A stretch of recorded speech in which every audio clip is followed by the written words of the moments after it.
with nothing under me. A couple things happen. Either I'm gonna be like this. Most people won't do this because they are terrified of slumping.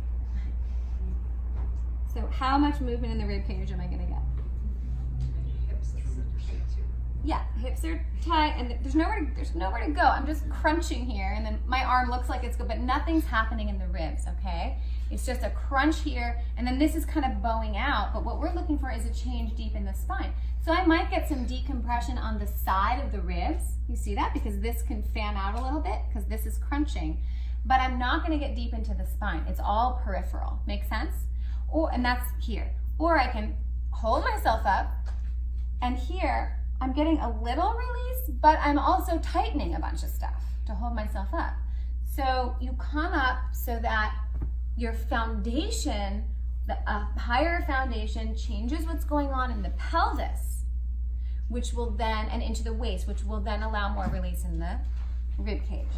So I just want you to see, I don't know whether you'll be able to see a difference if I come up. In terms of the release going into my spine, not being about the periphery. Okay, so now when I come over, now is the left side of my rib cage bowing out to the side? It's actually fairly straight, right?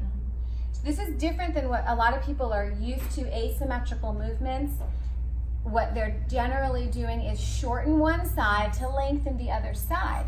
But what this is doing, this is a seated side angle. You're angling in, and because you're not crunching, the movement will go into the core of the body.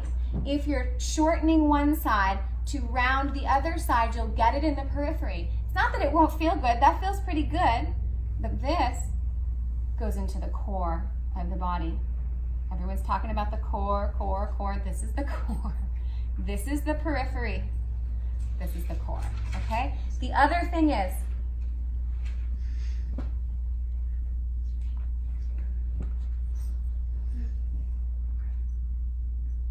how's that? Getting in the core? Or am I back to crunching one side? Crunching and bowing out. Yeah, if one side's crunching, the other side's gonna bow out, okay?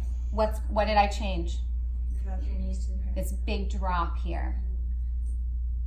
Yogis love to do this. It's much more photogenic.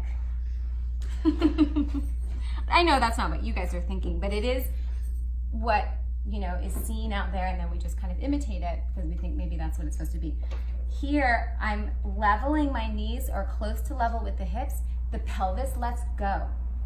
When there's a big drop, it's unstable for the pelvis. So the pelvis grips to hold the thighs in. Even though the knees are on the floor, this is still not a natural slope for the body. So my back and pelvis is gripping, even if I don't feel it.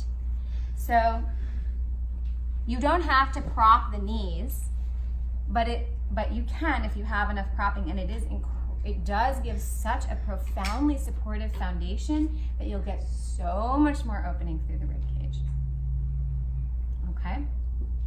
And especially for hypermobile people, they need that stability. And then they'll let go way more.